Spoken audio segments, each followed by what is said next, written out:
Once an employee insults First Lady Melania Trump at a luxury store.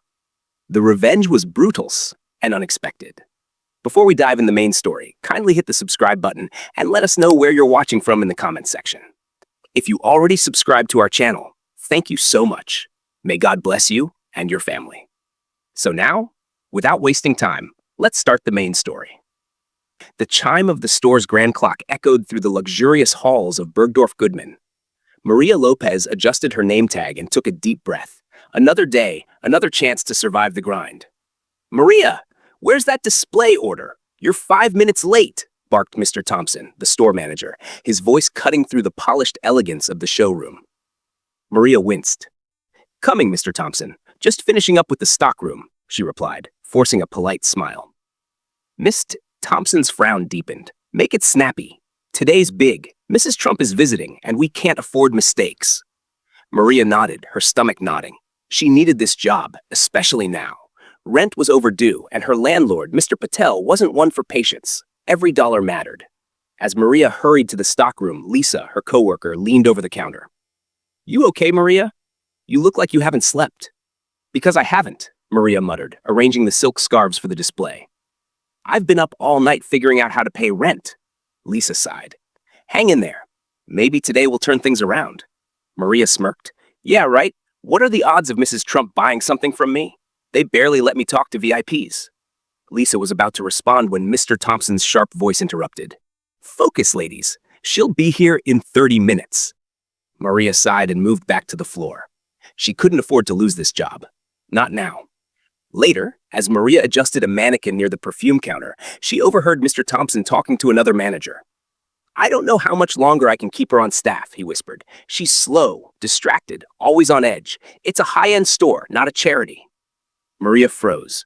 His words stung like a slap. She turned away, gripping the mannequin to steady herself. Lisa approached cautiously. "Maria, you okay?" "I'm fine," Maria lied, blinking back tears. Lisa lowered her voice. "Don't let him get to you. You're stronger than this." Maria nodded but felt anything but strong. As the clock ticked closer to noon, the air buzzed with anticipation. A sleek black SUV pulled up outside and the staff sprang into action. Maria's heart sank. Today would either go smoothly or be a disaster. When the glass doors opened, Melania Trump stepped inside, her elegant presence commanding the room. She was poised, graceful, and intimidatingly perfect. Maria held her breath as Melania passed, surrounded by assistants and photographers. This was the kind of customer who could make or break a career. Maria's hands trembled as she adjusted a vase of flowers near the jewelry counter. She didn't notice that one had fallen to the floor. "Maria, watch the details," Mr. Thompson hissed, shooting her a warning glare. She swallowed hard, picked up the flower, and forced herself to keep moving. But the knot in her chest only grew tighter. The store was buzzing with energy. Customers whispered and pointed, trying to catch a glimpse of Melania Trump as she browsed the luxurious displays. Maria stood near the jewelry counter, her hands clasped tightly, willing herself to stay calm. "You there," Mr. Thompson barked, gesturing at Maria. "Assist Mrs. Trump, now." Maria's heart skipped a beat. She hadn't expected this. Why her? Her palms felt clammy as she grabbed a velvet tray of diamond necklaces and approached. "Mrs. Trump," she began, her voice shaky but polite. "May I show you some of our latest pieces? They're quite exquisite." Melania turned slowly, her sharp eyes scanning Maria. "Yes," she said softly, her accent adding elegance to her words. "Show me what you think is best." Maria's hands trembled as she displayed the necklaces, describing the craftsmanship and quality. She tried to focus, but the weight of her personal problems pressed down on her. Rent, bills, her boss's criticism. It was too much. As Melania picked up a necklace to inspect it, Maria noticed Mr. Thompson watching from a distance. His arms were crossed, his expression stern. "Are you all right?" Melania asked, tilting her head slightly. Maria froze. The question was simple, but it hit a nerve. Her lips parted to answer, but instead of a polite response, the dam broke. "All right?" "No, I'm not all right," Maria said, her voice rising. "I'm exhausted, overworked, and one mistake away from losing everything. Do you know what that's like?" A stunned silence fell over the room. Customers stopped mid-browse, their eyes wide. Mr. Thompson's face turned beet red as he stormed toward her. "Maria," he hissed through clenched teeth. "What are you doing?" But Maria couldn't stop. She pointed at Melania. People like you come in here, dripping in wealth, acting like the world is perfect. It's not. Some of us are just trying to survive. Melania blinked, her expression unreadable. Cameras flashed as bystanders captured the scene on their phones. That's enough, Mr. Thompson bellowed. Maria Lopez, you're fired. Get out of this store immediately. The words hit Maria like a punch to the gut. Her anger dissolved into shock. She looked around at the gawking crowd, then at Melania, whose calm gaze never wavered. Tears burned Maria's eyes as she turned and fled, her footsteps echoing through the marble halls. Outside, the cold New York air slapped her face as she stumbled onto the sidewalk. She leaned against a lamppost, her breathing ragged. Her phone buzzed incessantly with notifications. Curious, she opened one. A video of her outburst was already making the rounds online. Comments poured in. Disrespectful. She deserves to be fired. Finally, someone said it. Maria's chest tightened. The weight of her actions hit her full force. She had lost her job, humiliated herself, and now the entire world was watching. As she stood there shivering in the January cold, Maria realized she had no idea what to do next. Maria sat on the edge of Jake's worn-out couch, her phone glowing in the dim light of his small apartment. She scrolled through the comments on the viral video of her outburst. What a disgrace to customer service. Entitled brat doesn't know her place. She's brave, but what now? She set the phone down, her hands trembling. The world was relentless. Her landlord, Mr. Patel, had already called twice, reminding her about the overdue rent. If you don't pay by Friday, you'll have to leave, he had said earlier that day. I can't wait forever, Maria. Now, with no job and nowhere else to go, eviction felt inevitable. Jake walked in, carrying 2 mugs of coffee. You need to stop reading those comments, he said, handing her a mug. It's not helping. Maria sighed, her voice barely above a whisper. It's hard to look away. People hate me, Jake. And they're not wrong. I messed up, big time. Jake sat next to her, his arm resting on the back of the couch. You snapped. Yeah, but that doesn't mean you're a bad person. You're human. Maria stared at the steam rising from her coffee. Being human doesn't pay the bills. Jake tilted his head. You know, you can stay here as long as you need. It's not much, but it's something. Maria gave him a small, grateful smile. Thanks, Jake. You're a lifesaver. The next day, Maria braved the cold to visit her sister Elena. She hoped for a solution, a way out. Elena opened the door to her tiny apartment, her 2 kids running around in the background. Maria, come in. Maria stepped inside, the warmth of the apartment a stark contrast to her icy mood. What happened to you? Elena asked, handing Maria a cup of tea. I saw the video. Maria sighed. I lost everything, Elena. My job, my reputation, and Mr. Patel's ready to kick me out. Elena bit her lip. I wish I could help, but we're barely scraping by ourselves. Carlos's hours were cut, and the kids' school expenses are piling up. Maria nodded, trying to hide her disappointment. I get it. I don't know what to do anymore. Elena reached out, squeezing Maria's hand. You'll figure it out. You always do. But Maria wasn't so sure this time. Back in Jake's apartment, Maria scrolled aimlessly on her phone. Her face was plastered on every news site, every social media platform. The headlines stung. Retail workers meltdown, right or wrong. Melania Trump stays silent amid store drama. Her thoughts spiraled. What was she supposed to do now? As she tossed the phone aside, it buzzed with a new notification. Curious, Maria opened the message. It was from an unknown number. Hello, Miss Lopez. My name is Sophia, and I work for Mrs. Melania Trump. She would like to meet with you. Please let us know if you're available. Maria blinked, rereading the message. Her heart pounded in her chest. What the hell does she want? Maria muttered, her voice filled with a mix of fear and curiosity. Maria stared at the message on her phone, her mind racing. Why would Melania Trump, of all people, want to meet with her? Was it a trap? Some public stunt to humiliate her further?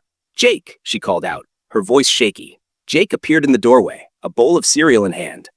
What's up? Maria held up her phone. Look at this. Jake squinted at the screen and let out a low whistle. Whoa, that's unexpected. What do you think she wants? Maria shrugged, anxiety knotting her stomach. I have no idea. What if it's just to make an example of me? Publicly shame me or something? Jake sat beside her, setting the cereal aside. Or maybe she wants to help. You don't know until you go. Maria bit her lip. I don't even know if I have the energy to deal with this. My life's already falling apart. Jake nudged her shoulder gently. Look, you're at rock bottom, right?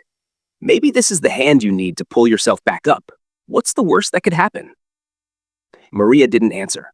She wasn't sure she wanted to find out. The next morning, Maria woke to the sound of her phone buzzing. It was another call from her landlord, Mr. Patel. She let it ring. As she sat on the edge of the couch, her phone pinged with a voicemail. Reluctantly, she played it. Miss Lopez, this is your final notice. If I don't receive payment by tomorrow, I'll have no choice but to begin eviction proceedings. Please call me back. Maria sighed, burying her face in her hands. She had no money, no options, and now no home. She thought about calling Elena, but she already knew what her sister would say. I'm sorry, Maria, but I can't help. The weight of it all was suffocating. She had never felt so lost. By midday, Maria found herself at the small diner near Jake's apartment. The smell of coffee and greasy food filled the air as she stared at the untouched cup of coffee in front of her. Her phone buzzed again, another message from Sophia, Melania Trump's assistant. Mrs. Trump would like to meet at her office tomorrow at 10 a.m. Please confirm your availability. Maria sighed and typed out a reply before she could talk herself out of it. I'll be there. Later that evening, Maria called her sister. Elena, she said quietly, I might be leaving New York soon. What? Why? Elena sounded surprised. I don't know if I can do this anymore. The city, the pressure, it's too much. I can't even keep a roof over my head. Elena was silent for a moment. Then she said softly, Maria, you've always been a fighter. Don't let this city beat you. Maybe this meeting with Mrs. Trump is a sign, an opportunity. Take it. Maria wiped a tear from her cheek. What if I fail again? Then you pick yourself up again. That's what you've always done. That night, as Maria lay on Jake's couch, staring at the cracked ceiling, she felt the tiniest flicker of hope. Maybe this meeting would change everything. Or maybe it wouldn't. But either way, she had to try. The next morning, Maria stood outside the sleek office building in Midtown Manhattan, her heart pounding. The cold January air bit at her cheeks, but it was nothing compared to the anxiety clawing at her chest. This is it, she whispered to herself. Don't mess this up. The lobby was grand, with marble floors and towering glass walls. A receptionist greeted her with a professional smile. Miss Lopez, Mrs. Trump is expecting you. Please take the elevator to the 25th floor. Maria nodded, clutching her bag tightly. The ride up felt endless. When the elevator doors opened, she was greeted by a woman with dark hair and a warm smile. You must be Maria. I'm Sophia, Mrs. Trump's assistant. Please come this way. Sophia led her into a spacious, elegantly decorated office. Melania Trump stood by the window, gazing out at the city. She turned as they entered, her expression calm but unreadable. Mrs. Trump, this is Maria Lopez, Sophia said before stepping back to give them privacy. Thank you, Sophia, Melania said softly, gesturing for Maria to sit. Please have a seat. Maria hesitated, then sat on the edge of a plush leather chair. She couldn't read Melania's expression. Was she angry? Sympathetic? Melania sat across from her, folding her hands neatly. Maria, I have seen the video, she began, her tone measured. It has caused quite a stir. Maria lowered her eyes. I know. I'm sorry. I wasn't thinking. Melania tilted her head slightly. You were overwhelmed, angry, but there is no excuse for such behavior, especially in a professional setting. Maria nodded, her throat tightening. I understand, and I regret it. I've lost everything because of it. For a moment, there was silence. Then Melania leaned forward, her voice softer.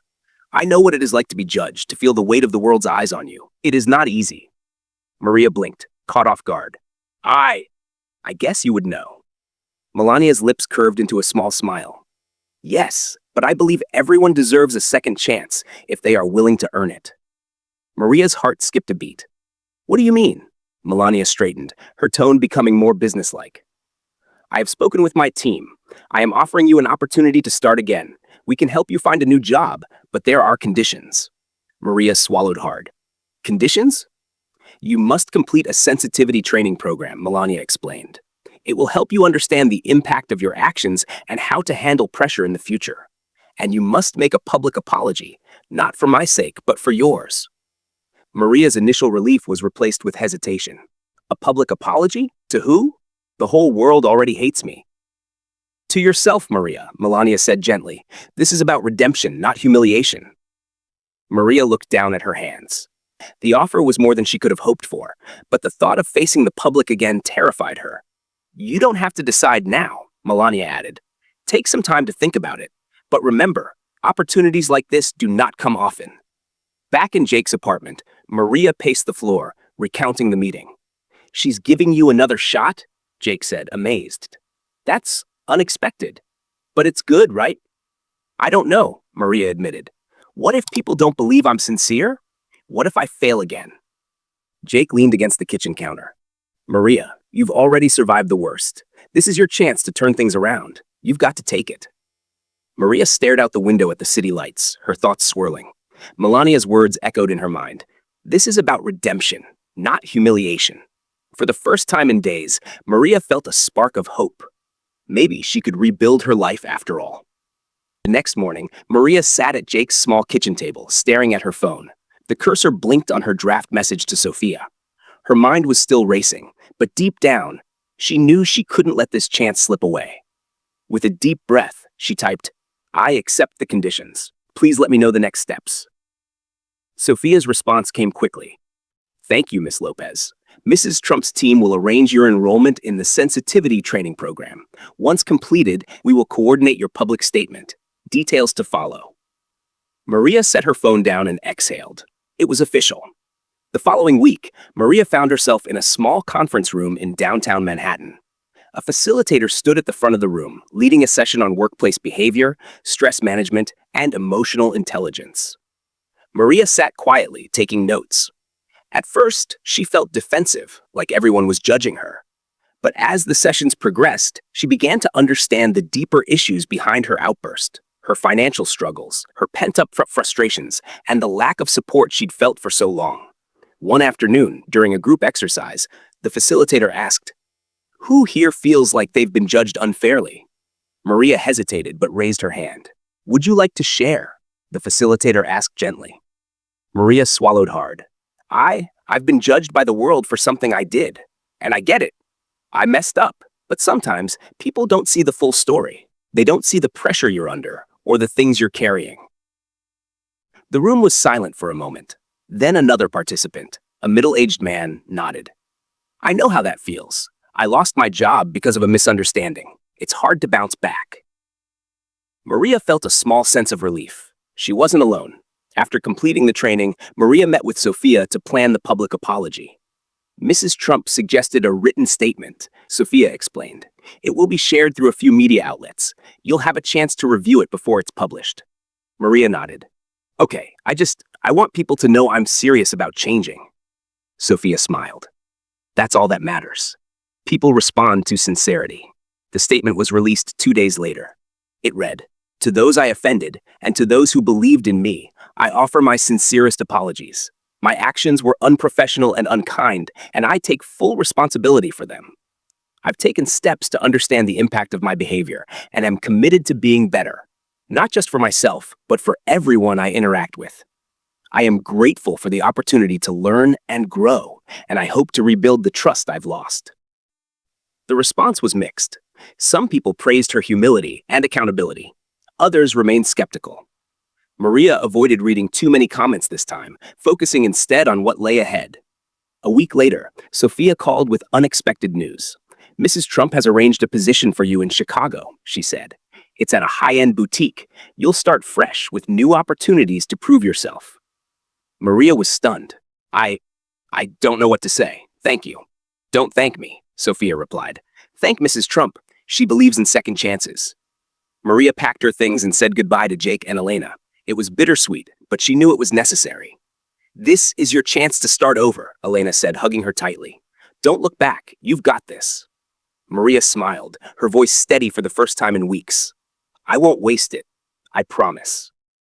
As her plane touched down in Chicago, Maria felt a mix of nerves and excitement. This was her second chance, and she was determined to make the most of it. The crisp Chicago air greeted Maria as she stepped out of the airport, her small suitcase in tow.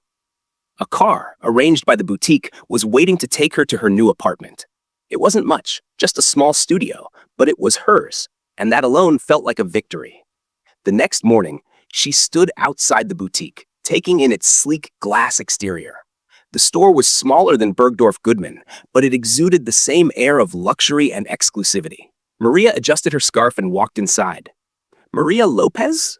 Maria turned to see a woman in her late 40s, dressed impeccably in a tailored suit. Her demeanor was warm but firm. "Yes, that's me," Maria said nervously. "I'm Miss Carter, the manager," the woman said, extending a hand. "Welcome to the team. Mrs. Trump spoke highly of your potential. Let's get you settled." Maria nodded, grateful but wary. She was determined not to let anyone down this time. The first few weeks were challenging. Maria worked tirelessly to prove herself, arriving early and staying late. She handled customers with care, ensuring every interaction was professional and respectful. But it wasn't just the work that changed her. Maria carried the lessons from her training into her daily life. She learned to pause before reacting, to listen without judgment, and to manage her stress more effectively. One day, as she was assisting a regular customer, a coworker named Danielle pulled her aside. "You've got a way with people," Danielle said, smiling. "It's like you actually see them, not just their wallets." Maria blinked, surprised. I know what it's like to feel invisible. I just try to treat people the way I'd want to be treated." Danielle nodded. "Well, it shows. Keep it up." For the first time in a long while, Maria felt proud of herself. As the weeks turned into months, Maria built new relationships with her coworkers and clients. Miss Carter noticed her dedication and began assigning her more responsibilities, including training new hires. One evening, after the store closed, Miss Carter called Maria into her office. "Maria, I wanted to talk to you about something," she said, her tone serious but kind. Maria's heart raced. "Is everything okay?" Miss Carter smiled. "More than okay. You've shown incredible growth since you joined us. I'd like to offer you a promotion to floor supervisor." Maria's eyes widened. "Are you serious?" "Very," Miss Carter replied. "You've earned it." Maria nodded, trying to hold back tears. "Thank you. I won't let you down." Outside of work, Maria began volunteering at a local community center on her days off. She helped organize job training workshops for women struggling to find employment, sharing her own experiences to inspire them. "You're proof that second chances are real," one woman said after a session. "If you can turn things around, maybe I can too." Maria smiled, her heart full. "You absolutely can." One evening, Maria received a call from Jake. "How's Chicago treating you?" he asked. "It's good," Maria said, glancing around her cozy apartment. "It's hard work, but I feel grounded, like I'm finally building something real." Jake laughed. "Sounds like a whole new Maria." "Maybe it is," she replied, smiling. As Maria reflected on her journey, she realized how far she'd come.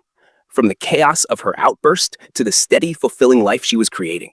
It wasn't perfect, but it was hers, and she was proud of it. The small community center was alive with the hum of conversation and the clatter of folding chairs. Maria stood at the front of the room, a microphone in hand. A modest audience of locals, young professionals, and women from the job training program she volunteered with watched her expectantly. She took a deep breath. "Hi, everyone," she began, her voice steady but warm. "My name is Maria Lopez, and not too long ago, I thought my life was over. I made a mistake, one that cost me my job, my home, and nearly my sense of self." The room was quiet, her words hanging in the air.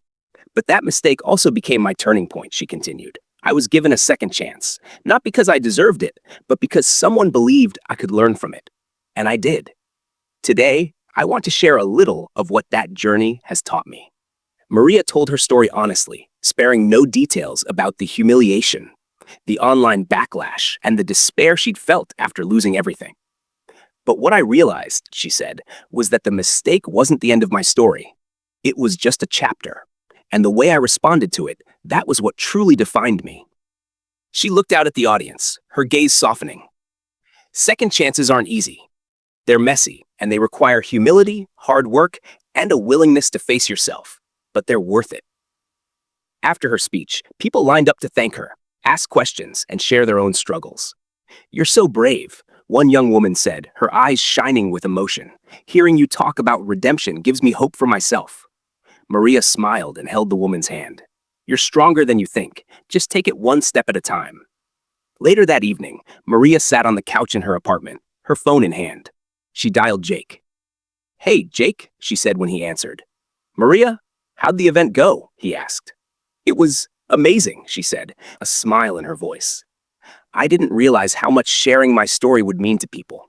It felt good, like everything I went through had a purpose. Jake chuckled. Told you you'd find your way. Yeah, you did, Maria admitted. And I couldn't have done it without you. Thank you for everything, Jake, for giving me a place to land when I had nowhere else to go. Anytime, Maria, Jake said, his tone warm.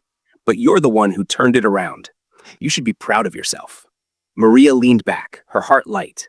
I am, she said softly. As she hung up, Maria looked around her apartment. It wasn't fancy, but it was hers. Her job was fulfilling, her relationships were growing, and she finally felt like she belonged. The past no longer defined her. Instead, it had shaped her into someone stronger, wiser, and more compassionate. Maria smiled to herself. She wasn't just surviving anymore. She was thriving. And this, she knew, was only the beginning. And that's the end of the story. If you enjoyed it, please hit the like button and subscribe to our channel. Your support and small effort motivated us to create the next video. Feel free to share your thoughts in the comment section. We'll definitely read and reply to your comments. See you soon in the next video. Until then, take care of yourself and your family. Bye-bye.